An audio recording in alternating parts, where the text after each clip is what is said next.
Yeah, no, she's got, and she looks cute and adorable when we do her anyway. There we go, baby. Hey, everybody. It's Jackie from iCats. Can remember where I'm from right now. So this is Cabo. We're going to be putting her into a little Lynx. The owner likes her nice and short. She has issues with fur balls and with poop getting stuck on her bum. I've been doing Cabo for a couple years now. She comes in on a regular basis, which is really nice.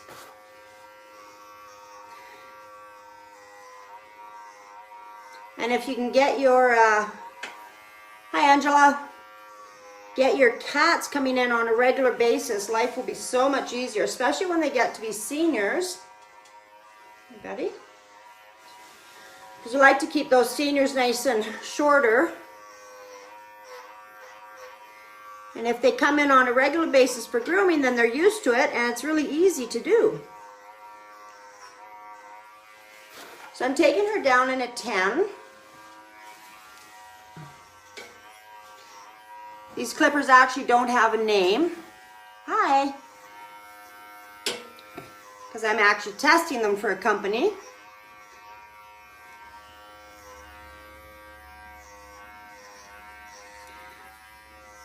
And usually I like to take long strokes, but she's so scrunched up that we just take short ones in between. The nice thing is I can stretch her skin. That's a great thing about cats, is we can stretch their skin around and still get them, so we're not going over all the bumpy stuff. Good girl, relax. She's crouched because she's in a position where if she needs to, she can get away really quickly. And she's always crouched like this, so I'm used to doing her in a crouched, as a crouched kitty. Good girl.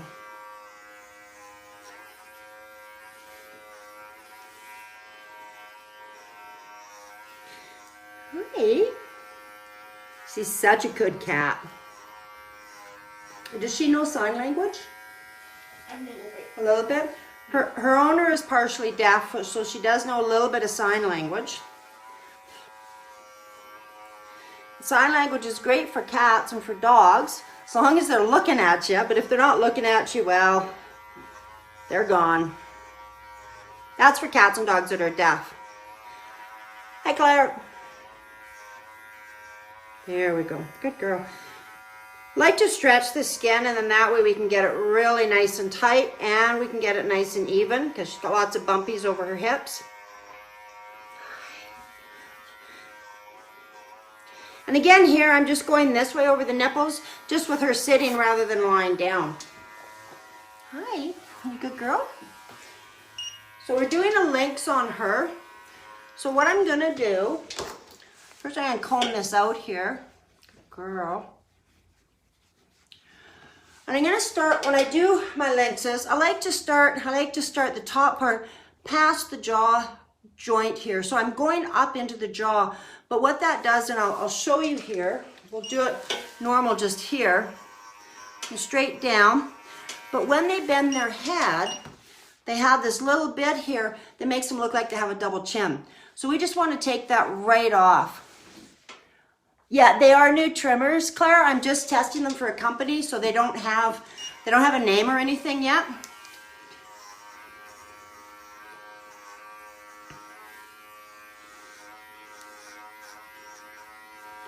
There we go.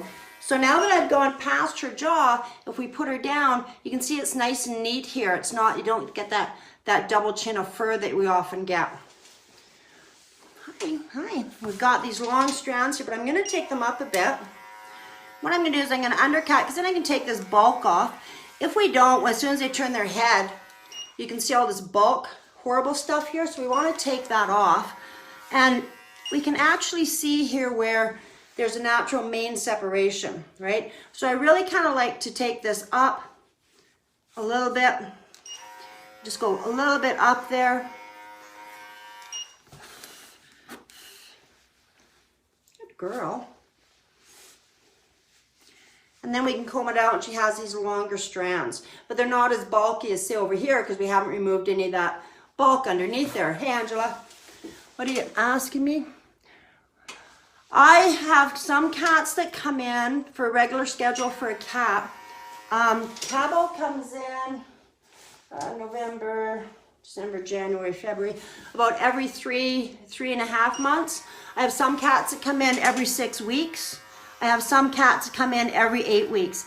It just depends on what the owners need and what they want with the cat. If I've got people with allergies, we usually find that every 6 weeks is the best time for the cats to come in to help the people. Now she's going to be shaking her head.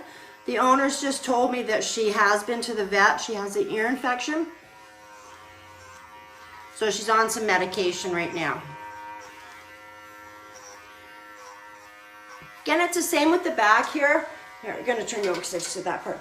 If we look at the back mane, although this looks like really nice, but as soon as they turn their head, we've got all this bulk underneath here, and that stuff can really ruin the finesse of your groom. So we want to undercut that. And the nice thing with cats, because they have long hair, even the short-haired cats it works with, as soon as you comb it out, they still have that length, they don't have that bulk, so it sits a lot nicer, and when they turn their head, it still looks really good. Hey, right? Yeah, I know. I'm going to rub your ear in a minute. I'll take you up. Now what I'm going to do is we're going to even out these strands here. Good girl. Good girl. Good girl. There. So we've got this one that's longer. So I'm just going to pull this, and when we just pluck it out to even it, or your finger strip if you want to call it that, it gives it that more natural look. Okay, again, see she's turning, you can see this bulk part that I've missed here. So I'm going to come in, I'm going to take that off. There we go.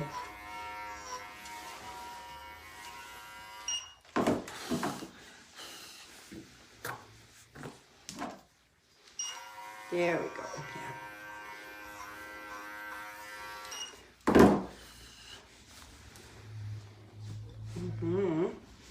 There we go, good girl.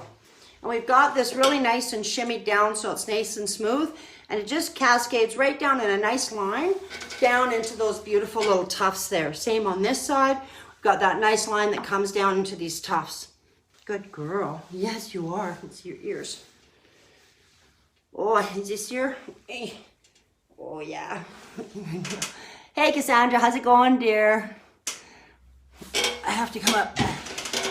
Hey, hi, Lila. Let me just put my glasses on here.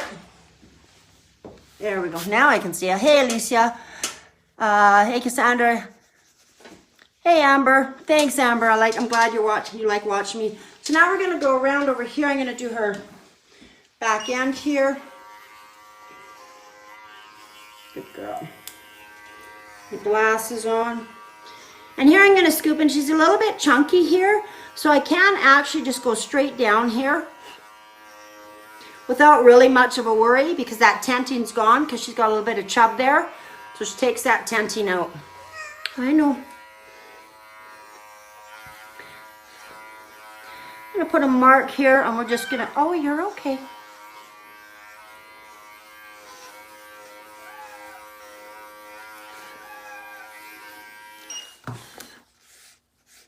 And here again, I can just pluck those out, and it evens it up, and it gives it a nice even finish down there.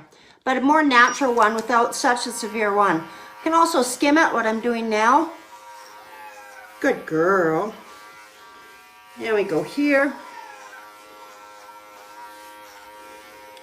Stretch that out. So you can see where we don't have the tenting there, so I can safely go here. Usually you go here, and that way that really helps prevent cutting down there, because this is a really easy part to cut in there. Now, because we're leaving her tail long, what we're doing is the top part of the tail, I'm going to measure, and I'm going to take it down to the bottom part of the anus, so right here, okay? So I'm going to go, there's my fingers at the anus, and I'm going to mark it there with my thumb, move it over. I'm going to shave up to my thumb. Now underneath though, we're going to make it shorter, and we're going to go right here where the pelvis joins. Again, I'm going to pull it down. It's okay, mark it, and I'm going to shave it up to where there is. It is shorter than the top part. It's okay. I got you. I know. You're okay. But this will help prevent a lot of poop getting stuck underneath there. You're okay. I know. She does like to have a full tail. She's a bit vain of her tail, and she's got a beautiful tail. If I had a tail like that, I'd probably be vain as well. I know, I got you. We have a beautiful tail. We've got a beautiful transition from the back into that tail. Because we don't have it just stop there. We've just got it transitioned nicely, so it looks really beautiful. Hi. Oh, let's go this way. Okay, there we go. I know. It's okay. We come this way. When we take the back legs down, we don't want to really go past that hock. Once we get past that hock, the base of the muscle is right here. And that's about 1 finger width above where that hock is, and that's where we want to go. Otherwise, it's just tendons and ligaments. It's really hard to get a smooth finish back there. There we go. Good girl. She likes to stand, so I can do her standing. Pull this up. And again, oh, stop. I go sideways. Yes, I know. Good girl. You're almost mentally finished, but we're not done all the time. Good girl. I got you. Good girl. I'm just going to move you guys over here. Wow, Amber, then you should be a cat groomer. I do use an air muzzle sometimes. It really depends on the cat. For Cabo, she's not a biter. She's more of a kicker, as you saw her do earlier. So I tend not to use it on her. If I have cats that are declawed, I always have the air muzzle handy, because cats that are declawed will tend to be biters. Not all of them are, but they will tend to be a biter. Okay, come on, unhook. There we go. There, hi. Hi. You're so good. She's got huge paws, and yet she's not a polydactyloid cat. Stop. I always think that she is when she comes in, but she's not. Stop. Stop. There we go. And even though I've got her scruffed here, all of her weight is down here on her bum.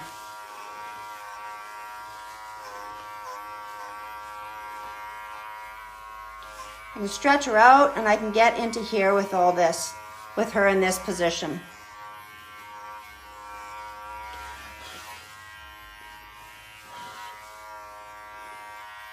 There we go. Good girl. You're just so good. Yes, you are. There we go.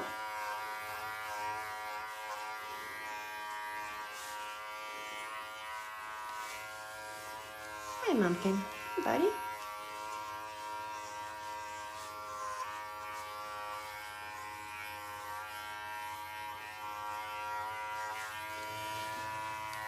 Yes, I know. Woo! These guys jump, I jumped.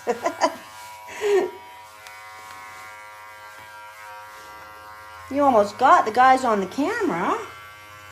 Yeah. Hi, sweetie. So we're going to do her legs here. I'm just going to stretch them out. I'm just going to roll around underneath here like this. Hi. I know, yeah, we're going to do your nails too.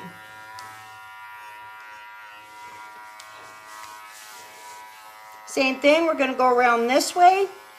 That will give us a really nice line here.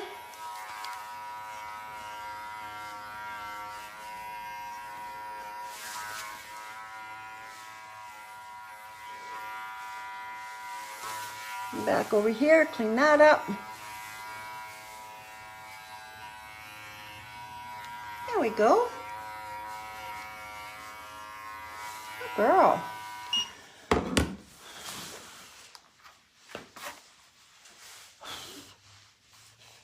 take another look at her. So here I'm going to straighten her up here. There we go, baby. Go in reverse here, yes. This way you can't kick me, right? She's sticking her tongue out at me. It's kind of adorable.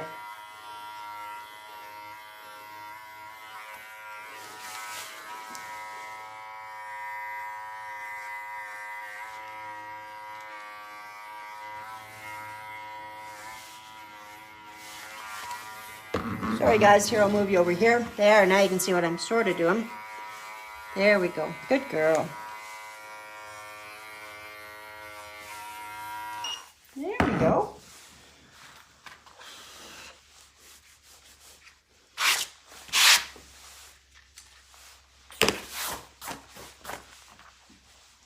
Now a lot of you are always like, oh my God, cut the nails first, cut the nails first.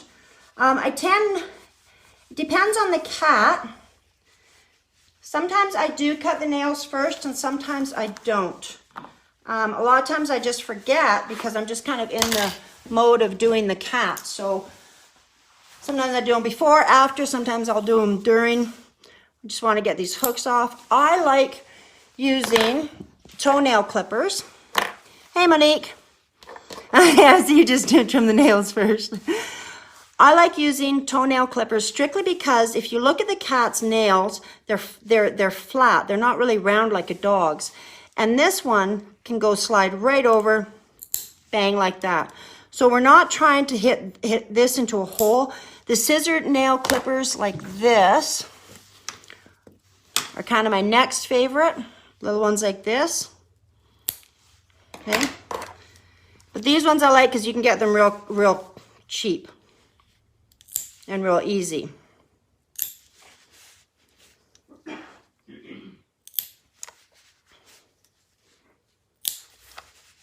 One of the reasons why I don't often cut the nails first, Monique, is a lot of cats really get upset when you're cutting the nails.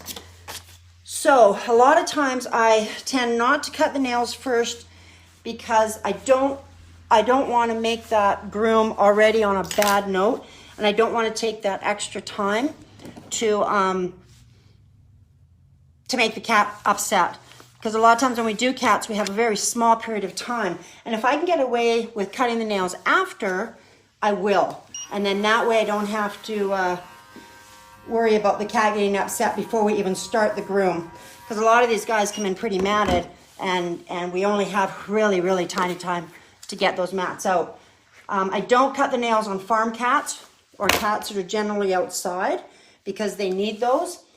On farm cats, she's not a farm cat. I don't think. Is she a farm cat? Do you live on a farm? She's inside, isn't she? Inside, yeah. But if we have farm cats, I always leave a full tail on farm cats because they need that full tail to puff up against predators. So when you do farm cats, it is just a note, if you can, if it's not matted, leave them with a full tail. Now she has a magnificent tail. I mean, look at this tail. This is such a gorgeous tail. And she is very vain about her tail. So we did shave it once into a lion tail, and she didn't like it at all. Where are you going? Don't leave me, stay here. So we learned that we're just gonna leave her tail full so that she feels better about things and we have an easier groom. Go. And that is Cabo. She's in a lynx. We've got the beautiful long strands. She's got her classic legs here, and we've got a full tail. So thank you everybody for watching my videos. I do have a YouTube channel, and I do load up a lot of my live feeds and different tips and tricks onto my YouTube channel at iCats for Groomers on YouTube. So make sure you go and subscribe, and we will see you guys later. Have a good weekend. Have a good week. Bye. Oh, hang on. We got another question. You're so good. Hey, Claire. How long do you usually take for an average groom? Just for a shave? Probably a little bit shorter than what I do on the lives because I stop and I talk. So I'm looking at about 15 minutes. I have done a cat. The fastest I've done a cat has been 5 minutes. And that was complete because I had no choice because she only gave us 5 minutes. So that's usually what I do for just shaving. Not with, without a bath. And I don't bath all of them. So I bath quite a few, but not all of them. This is Cabo. Bye, guys. Talk to you later. Have fun.